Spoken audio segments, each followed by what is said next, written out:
I wanted a place for people to receive authentic guidance and practical ways to awaken. Thought-provoking, paradigm-shifting, and empowering. This is about expanding our human consciousness to create a wave of new possibilities. I'm Dr. Theresa Bullard, and this is Quantum Minds TV.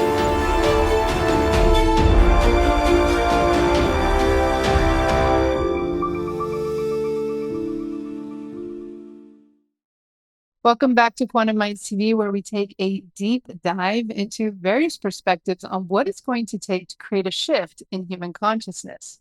Now, in this episode, we are continuing the conversation with PhD scientist, Biofield researcher, psychologist, author, and teacher, Dr. Shamini Jain, who is the founder and CEO of the nonprofit Consciousness and Healing Initiative. And we are very much looking forward to continuing this conversation. I love this conversation. I love where we're going with this, and we're diving more into the so-called esoteric, but really, what is popping into my mind at the moment, Theresa, is the nature of sacred geometry as an option and as a tool for us, right, to bring the spiritual all the way into the physical. And as you know, many people here may be familiar with Sri Aurobindo and the mother spiritual teachers who were, lived in Pondicherry, India. Sri Aurobindo ashram is still there, and Auroville, of course, the utopia, kind of the idea of utopia of a free society is very much alive in Auroville and the Mathura Mandir and all of that. One of the things the mother said was that this time, and I believe Sri Aurobindo as well, that the time, our human time on this planet at this moment is extraordinary because we have the potential to bring the spiritual all the way into the physical, they say, in a way that we haven't before. So I really appreciated what you said. And as you were talking, where my mind went was to some of the markings that have been described for the enlightened teachers, for example, in Jainism. One of the ways that they knew, for example, whether or not a particular person was going to be a Tirthankara, which means, an enlightened being who in the Jain tradition stayed to teach the way of enlightenment. So there's the sense that, you have attained enlightenment and moksha, full liberation, so that you are in no need of the physical body any longer. But there are those whose path is to stay in the physical body longer for a time, even after having achieved that state, so that they can literally transmit and teach the way. One of the ways that they know whether this person may be a Tirthankara as opposed to a Siddha who will just attain moksha or liberation and then leave the physical body, teaching from presence outside of the physical body, are these markings on the body, which are often of diamond shape or some other sort of form of sacred geometry on the body. And as you were talking, my mind, this is totally speculative, but my mind was thinking, could it be that those so-called markings that people said they saw on these, enlightened beings allowed them to more fully transmit the divine into the physical? And that was the reason for them. It wasn't just like, oh, it was a tattoo. It wasn't just God's tattoo, right? There was some purpose to those. Mm-hmm. I know that you've studied, sacred geometry in detail. And as you know, in the Vedic traditions, when we understand the nature of sacred sound, that it is a form. So we can utter it through the Sanskrit word, right? We can gaze at the yantra or the geometric form of that aspect of the divine that we are wanting to bring more fully into our being. Mm. And this is a universal thing, yes? Yeah. I love what you're saying there. It's the sound is one of the, in many traditions, right? Whether you're talking the Vedas, the Bible, the shamanic traditions around the world, they all talk about either the beginning was sound, or the beginning, the universe was sung into existence, or God spoke. And so there was this utterance of sound. And as we know from today's study of cymatics, sound literally comes in and shapes materia.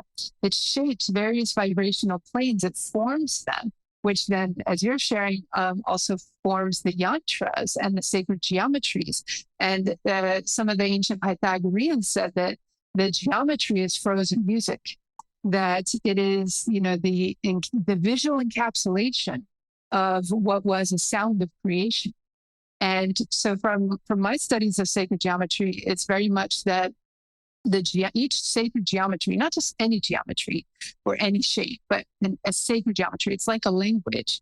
And you have these, a particular set, a limited set of letters that form that language.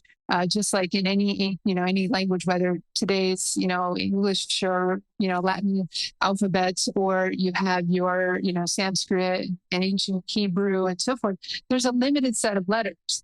But each of those letters in the ancient traditions captured an essence that was not just a letter, it was volumes worth of information contained within it from a quantum field kind of perspective that, it comes out holographically. And then there's so much meaning just in the ancient languages and as they're spoken, and then they can impact the physical.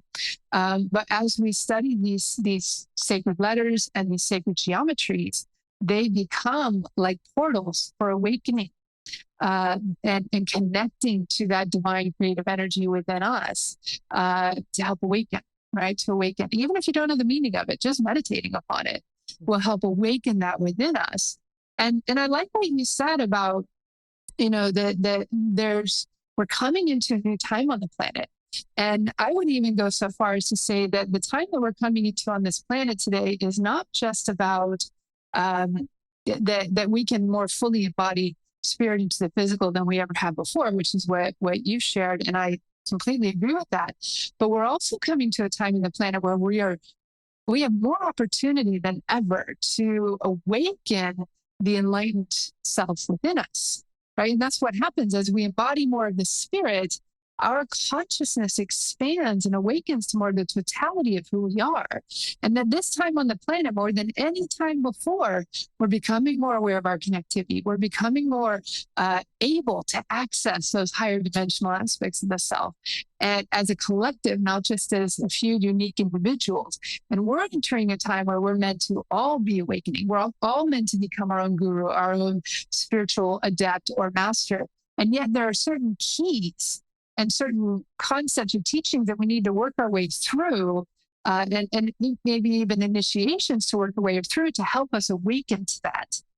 It's not about, we're not in the time of giving our power away anymore. We're in the time of reclaiming our power and our ability to be fully connected, fully integrated within our spirit, our divine potential, our consciousness, and our ability to heal each other and heal the world as well. I'm so in resonance with that, pardon the pun. But speaking of sound, I do think that sound will be a powerful initiator for us. It's already happening. And, I'm noticing it in my personal work with people, just doing mantra practice with them. And I've had several people, for example, come to me and say, I've received initiation from a guru and whatever, but I haven't felt the kind of energy that I felt when I've done the chanting with you. And I always remind them, I do think that there is a potential now for us to activate our own mantra. And I know that's a very controversial thing to say, but I do think that when we learn how to powerfully unite our consciousness with our inner sound making and the vital force, right? This is really the key, is helping people recognize those connections and feel those connections.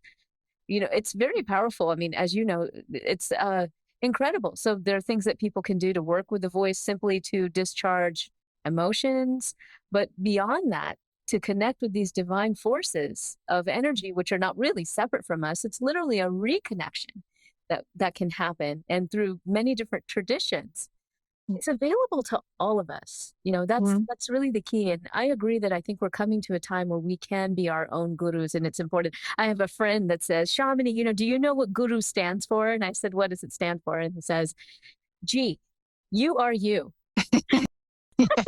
It's so true. It's time for us to be our own healing light. And it's beautiful to be in community. It's beautiful to learn from teachers.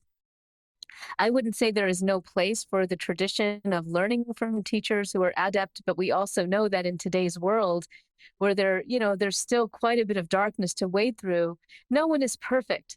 If we're going to put someone on a pedestal, we're going to be in for a rude awakening. Everyone is human. And so we also have to Exactly. remember that even when we follow teachers, that they're human beings Very first and much, yeah. foremost. They're not gods, right? So it's really important that we practice wise discernment. And Yes. sound, I wanted to point out, kind of reflecting back on the power of sound and what we're learning in our research. We recently did a study on sound healing. It's amazing how many people are using sound healing and how little research we've done into sound. And this is actually what got me into the biofield in the first place, was the exploration of sound. One of the things that we found, we ran a study during COVID when everyone was isolated, literally when there were the shutdowns and people couldn't get out of their house. Now, as we know, anxiety is rampant already across the global community. But what we found was, of course, this increase in anxiety. And so for those who are already struggling from this, not being able to leave the home, many people alone, difficult situation. So we thought, what could we do to help mitigate this anxiety? And we decided to do a study delivering a sound healing approach virtually. So distant, of course, but connecting through Zoom. So what happened here was the practitioner would connect with them through the Zoom platform to say hello. They would turn off their videos, and then the person would receive sound healing through this approach called Biofield tuning, which uses tuning forks. And the practitioner uses the tuning forks to sense into the biofield of the person and work with the biofield in certain ways. They can sense imbalances in the field through the sound of the fork and also often kinesthetically. Well, what we found, and the data right now are actually under review for publication. We have 2 papers coming out of this, and we're moving forward with a randomized controlled trial to really expand on these initial results that we found. Profound decreases in anxiety after just receiving 3 sessions of the sound healing approach, not even in the Mhm. same room. So there's Wow. interaction taking place, but there was a felt energetic sense that many of these people receiving the therapy had, and not all of them had received biofield healing before. Some were familiar with it, some weren't. It was a totally new thing. But besides just the reductions, in anxiety that we saw, the improvements in mood, and other factors, one of the things that we found in our qualitative interviews of these people, where we asked them, "What was this like? What did you notice? Tell us what this experience was like for you." Was that their relationship with the anxiety changed. So going back to, again, this relationship of the biofield with consciousness, we find that when these approaches help to clear the stagnations, the imprints in the field that are caused by conditioning in a fractured world that we live in, the field fractures, what happens when we bring this field into coherence? We can even notice, for example, as these people did, I can watch the anxiety happen, but I now know that that is not me. And that Mm. fundamental shift in awareness that they had from receiving energy healing, it was a shift in awareness. It was a Mm. shift of consciousness that allowed for the anxiety itself to subside because they knew that they were not that. Mhm. So they weren't identifying or attaching so much to the experience when anxiety or fear would arise.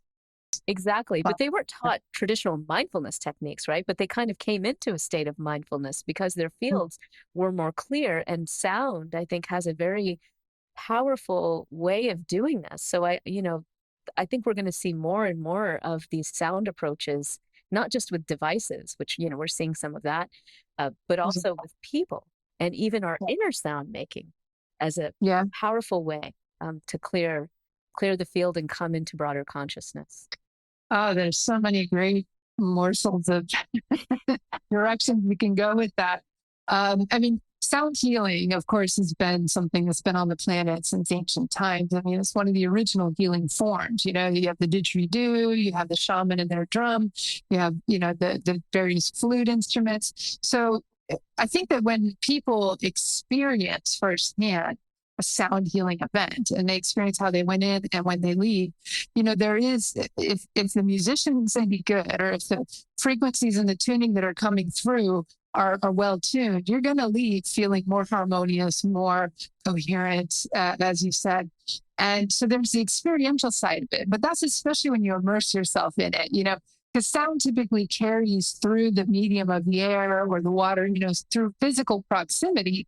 And so I definitely have experienced like tuning forks and various other, methods of creating various sounds, musically, how it creates that shift vibrationally in our field.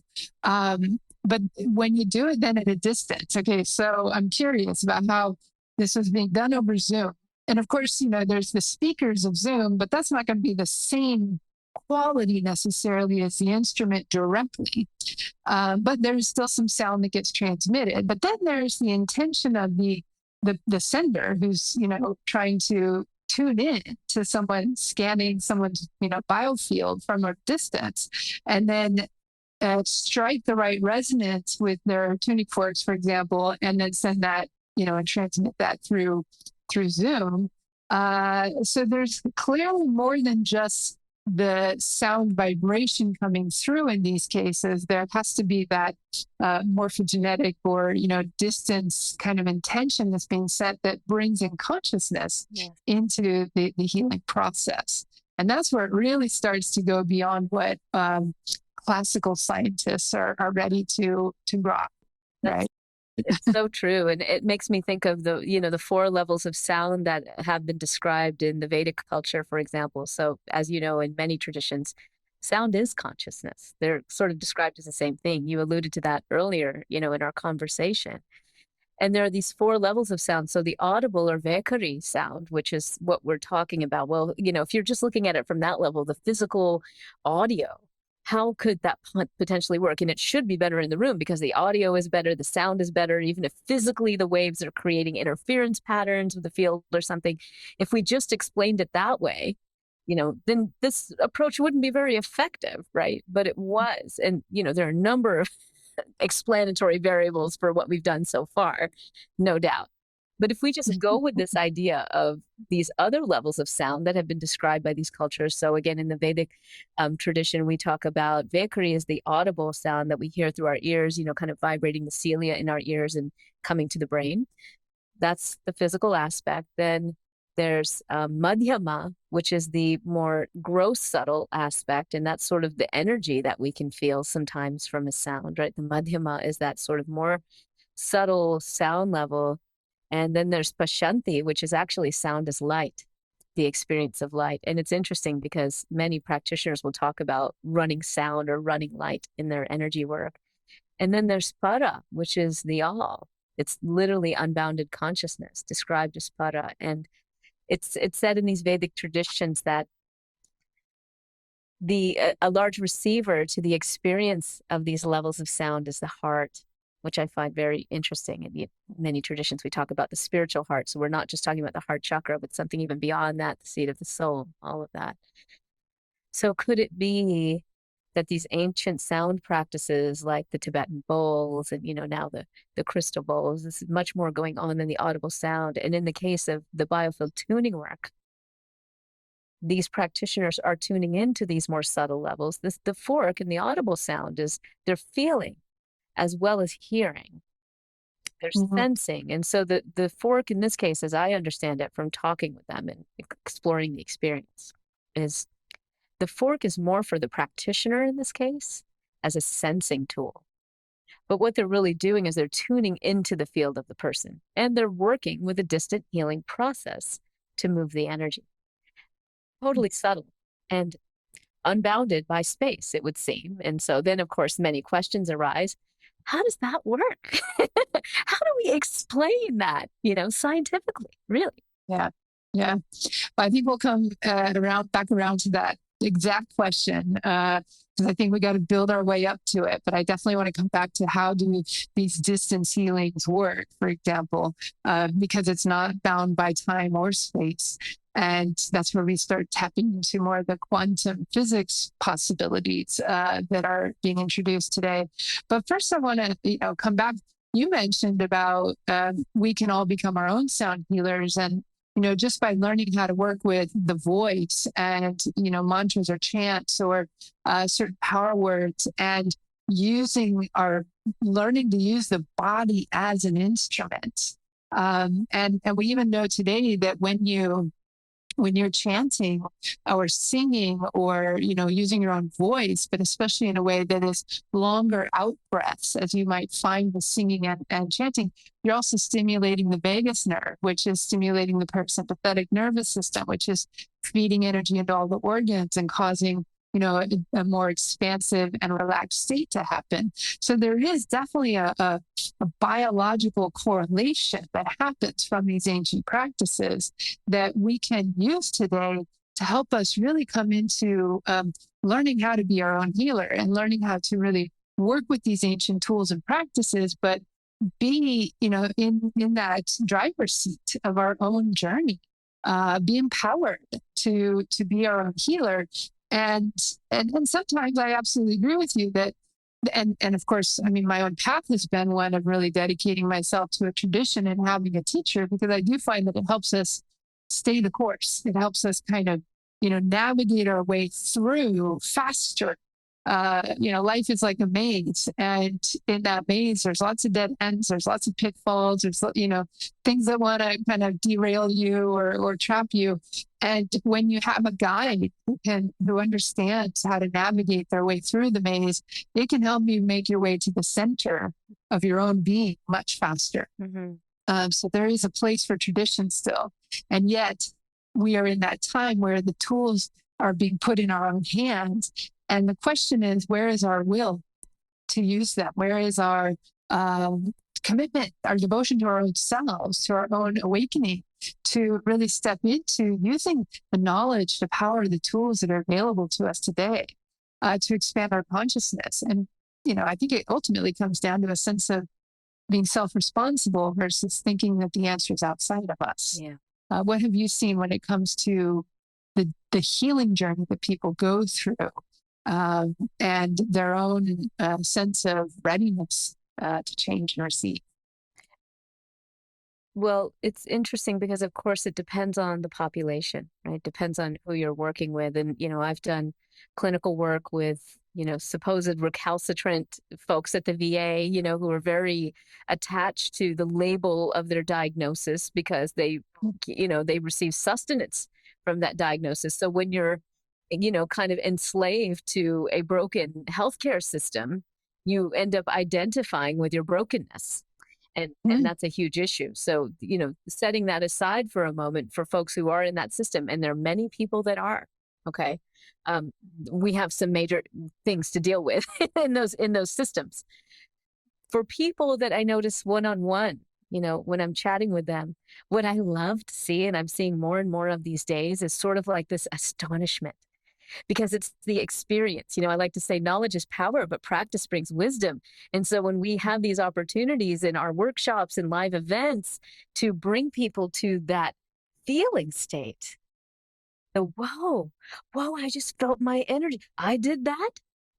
I can do that.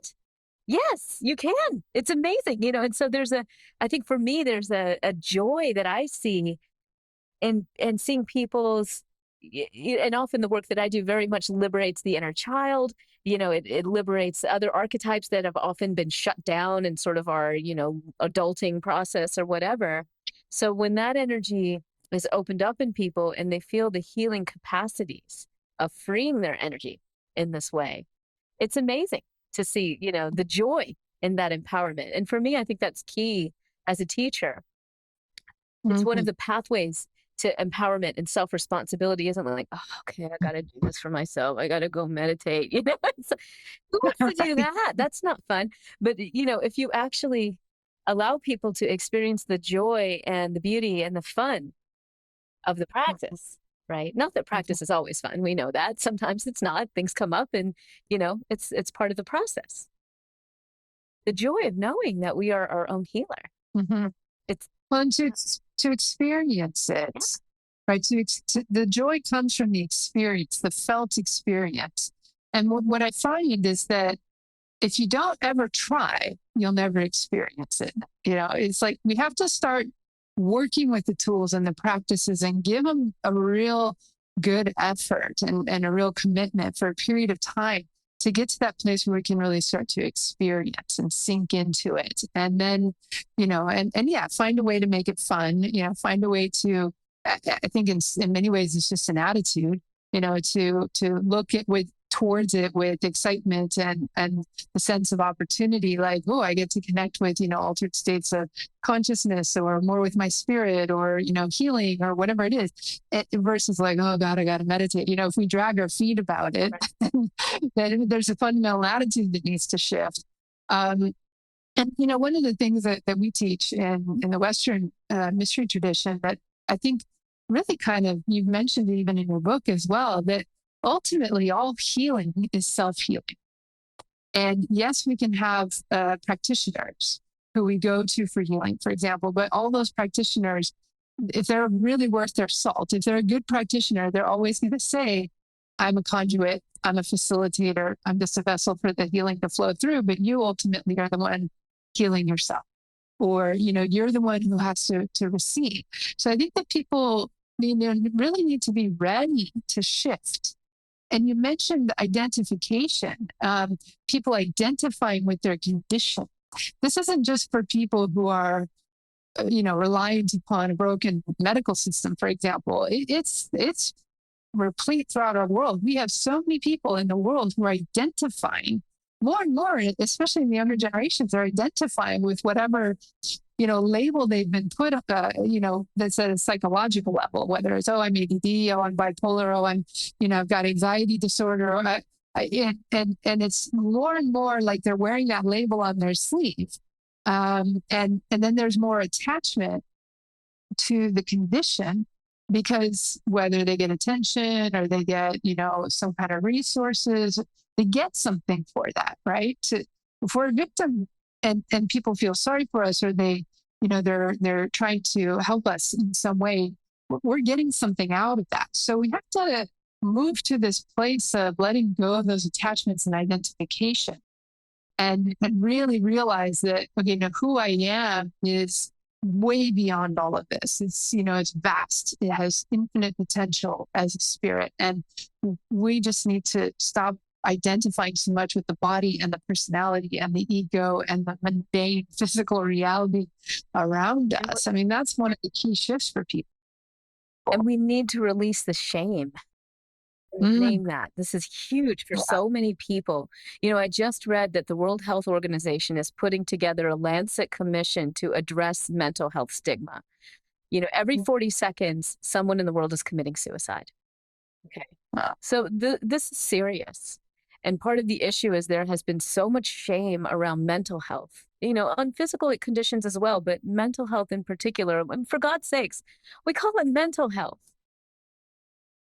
These are emotional disruptions that haven't been dealt with, and we're even afraid to say the term emotional health.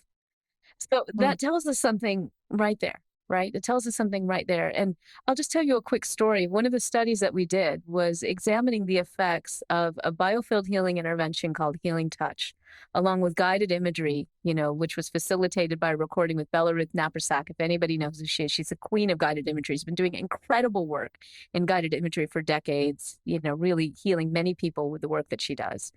We were looking at this in active duty military, and this was during the time that people were being rapidly redeployed to Iran and Iraq.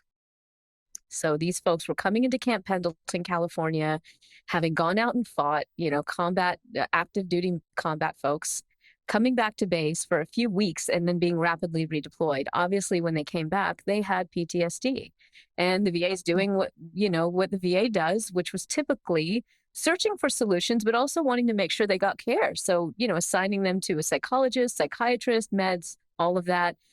Exposure therapy, which, if any folks probably know what that is, huge dropout rates with those conventional treatments. Why? Because nobody wants to be medicalized. They don't want to even have the stigma of the diagnosis. Here's what we found in our study. Besides seeing profound decreases in PTSD, quality of life, and even decreases in cynicism, and this was a randomized controlled trial with a good number of active duty military men and women, one of the things that we noticed was this decrease in cynicism. We believe it was related in a way to the decreased sense of stigma, because when we went and offered these healing practices, we didn't say, we're going to treat your post-traumatic stress. We're going to deal with you as a PTSD patient. We said, we're offering this as a way for you to come back into your whole self, as a holistic intervention to provide you with relaxation and allow for a de-stressing. Come back into your spirit. And, the guided imagery was very much about coming into spirit, spiritual protection. People were actually listening to that while the healing touch was being done on them. So they were coming back to their own state of wholeness. This is the healing process, right? They were literally coming back into their own state of wholeness and allowing for the spiritual support necessary to clear away some of the residues of the trauma that they were holding in their consciousness. And it's that sort of approach, I think, when we start approaching this as I am not my disorder. I don't need to be ashamed of having a diagnosis. I just need to know that the diagnosis is something that someone has put on me to help explain the constellation of things I'm going through. But that's not me. That's just me in this moment. That's me. That's been me over time dealing with this situation. But it's dynamic. Right. And I think that's also the promise of the Biofield work and even these healing approaches is it shows us we're dynamic, right? Because when we see these drops in PTSD, what does it tell us? Again, we're not our anxiety. We're actually not even our trauma. Yes, we have trauma. Trauma will shape the direction of our lives, no question. And from the data, we know that there is such a thing called post-traumatic growth. It is possible. We know this from Holocaust survivors. We know this, from people who have suffered great amounts of pain and trauma and come through to see the other side. Why? The common ingredient in all of this is the reconnection with spirit. So that journey of healing, I love how you said that. That journey of healing is a journey back to wholeness, back to that connection to our true self, our spirits. And it's, as a practitioner, we're going to have a lot more success in helping them on that journey if we can hold them in that space and that view of recognizing you are a whole being, within your spirit, you are a whole being. We just need to help you reconnect and find that. And the divinity within me is beholding and honoring the divinity within you, the whole concept of namaste. And that we see that. And then because we can see that potential, it creates a bridge, right? And it helps them see that potential for themselves. So it's just a facilitating that, you're not defined by this condition. It's just a experience that you're having right now in this physical life. But, who you are and the potentials that are available to you are so much greater. And helping people, I think, believe in that possibility again and not be so caught up and identified with the physical condition or the emotional condition or the mental condition. These are conditions, but our conditions do not define us. Right? Our diseases do not define us. These are just experiences we're having. What defines us is that spirit, is that inner core, infinite essence, eternal essence that we all have access to. And we just need to remember it. And that's one of the things that we say in the mystery school tradition is that, even as a teacher, I'm not a teacher, not a student. You're just remembering what you already know. And I'm just a reminder for you. Yeah. And so we're remembering our wholeness and then reclaiming our wholeness. But then again, it brings us back to all healing is self-healing, that we have to be ready to claim it and to take that power back and to step into our own sort of choice that we're going to pursue it and we're going to make it that priority and that we are really ready to make the changes at an inner plane so that we can see those changes manifest on an outer plane as well. Yeah. Join us again as we continue to dive deeper into this fascinating conversation with Dr. Shamini Jain on the next episode of Quantum Minds TV.